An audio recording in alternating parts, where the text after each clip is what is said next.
મિત્રો આજે આપણે વાત કરવાની છે કુલમ્બના નિયમની સદિશ સ્વરૂપે. અગાઉના લેક્ચરમાં આપણે કુલમ્બનો નિયમ સદિશ સ્વરૂપે જોઈ ચૂક્યા છીએ, જેની અંદર માત્ર મૂલ્યની જ વાત કરી હતી. સદિશ નિયમની અંદર મૂલ્યની સાથે આપણે દિશાની પણ વાત કરીશું. સૌ પ્રથમ આપણે સમજી લઈએ કુલમ્બનો નિયમ આપણને બે વિદ્યુતભાર વચ્ચેના વિદ્યુત બળનું મૂલ્ય આપે છે.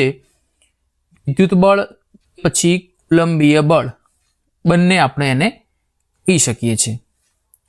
હવે અહીંયા આકૃતિમાં દર્શાવ્યા મુજબ આપણી પાસે એક વિદ્યુતભાર Q1 છે અને બીજો વિદ્યુતભાર Q2 છે, જેમના ઉગમ બિંદુથી સ્થાન સદિશ અનુક્રમે R1 અને R2 સદિશ આપેલા છે. હવે જો આપણે પહેલા કોઈ એક વિદ્યુતભારની વાત કરીએ છીએ, જેમ કે Q1 પર Q2 વડે લાગતું વિદ્યુત બળ કયો વિદ્યુતભાર છે? Q1.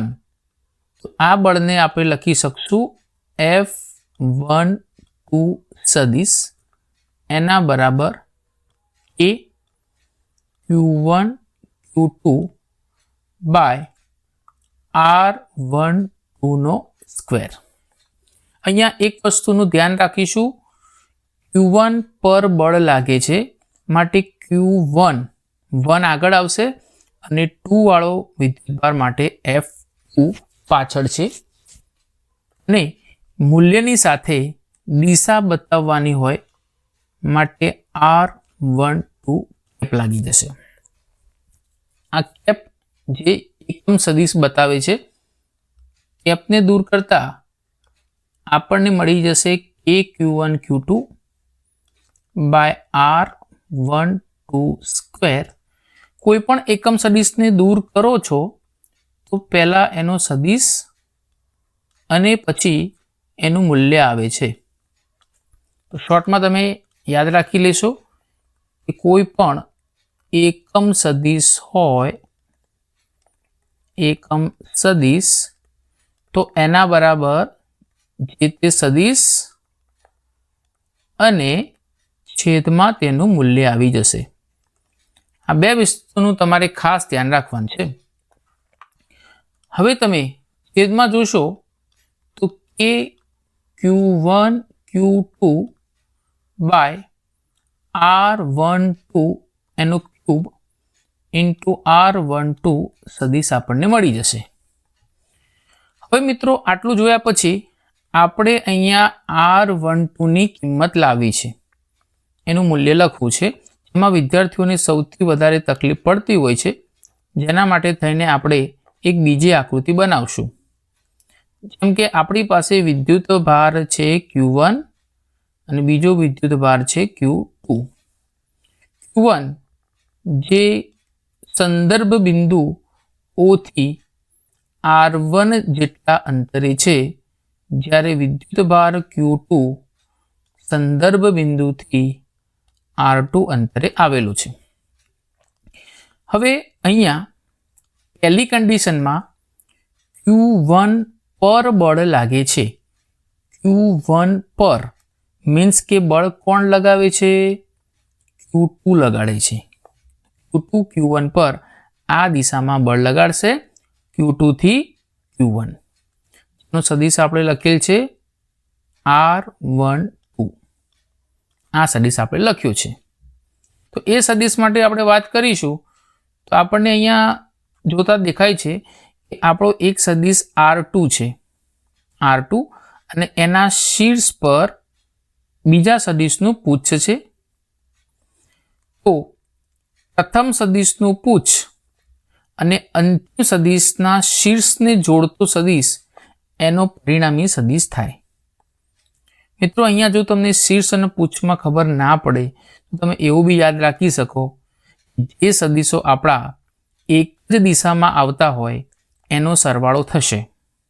એક જ દિશામાં એટલે તમે સમજી શકો કે તમે જો અહીંયા R2 થી લઈને R12 આ એક જ દિશામાં જઈ રહ્યા છે.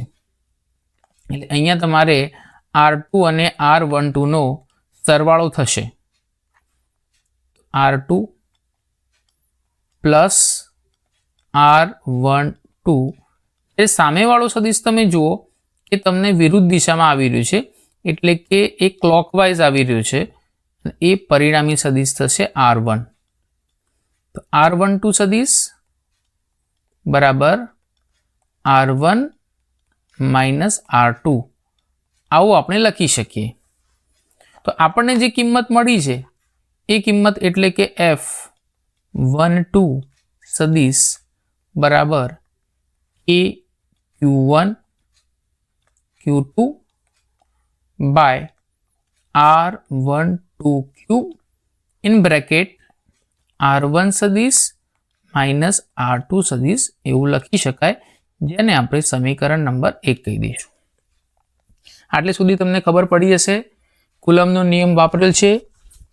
મૂલ્ય સાથે દિશા બતાવવા કેપ અને કેપને દૂર કરતા સદિશ અને મૂલ્ય મળી ગયું. ત્યારબાદ આપણે એક બીજું ફોર્મ બનાવ્યું છે. હવે મિત્રો આપણે આ જ વસ્તુને બીજા અર્થમાં લઈએ. હવે Q1 પર બળ નથી લાગી રહ્યું, Q2 પર લાગે છે અને એ બળ 1 વડે લાગે છે. માટે આગળ આપણે એવું લખી શકાય કે વિદ્યુતભાર, સેકન્ડ કન્ડિશન, વિદ્યુતભાર Q2 પર Q1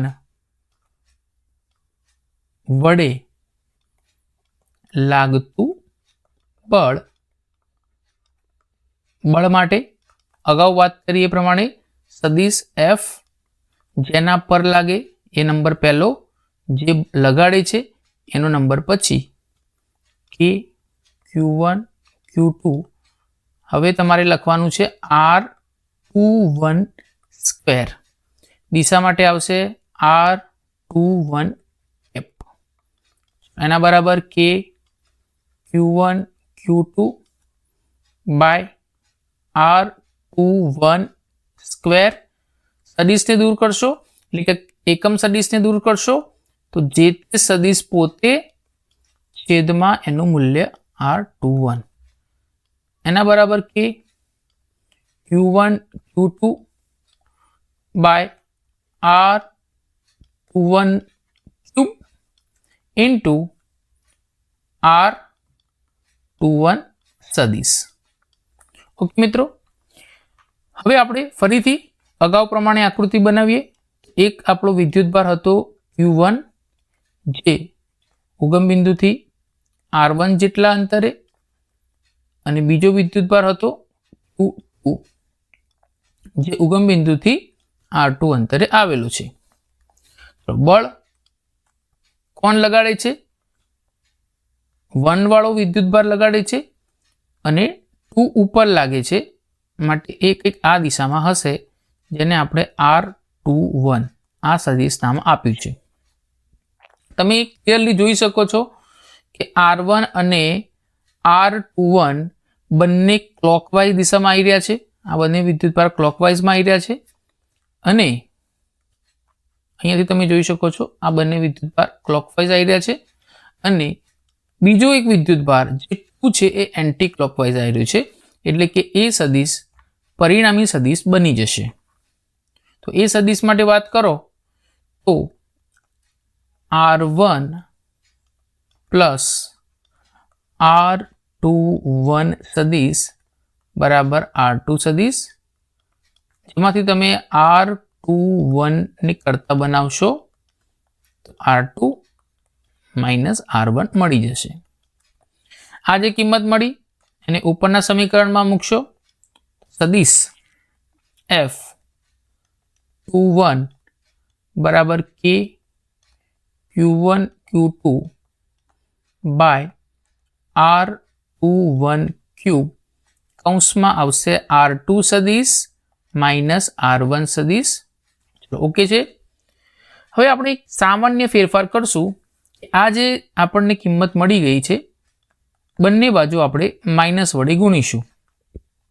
માઇનસ F21 સદિશ બરાબર A Q1 Q2 by R21 cube.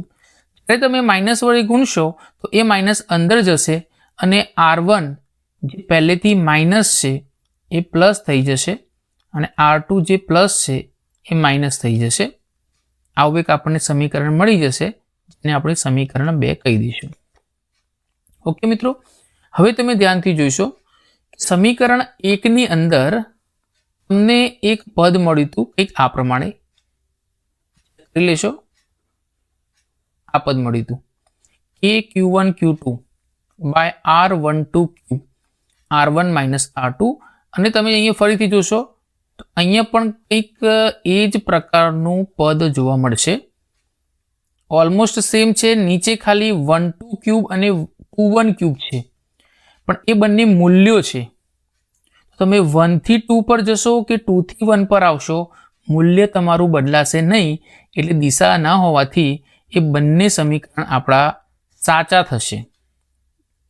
બંને સમીકરણ આપણા સાચા થશે એટલે કે એક બાજુના પદ બંનેના સરખા છે. તો સમીકરણ 1 અને 2 પરથી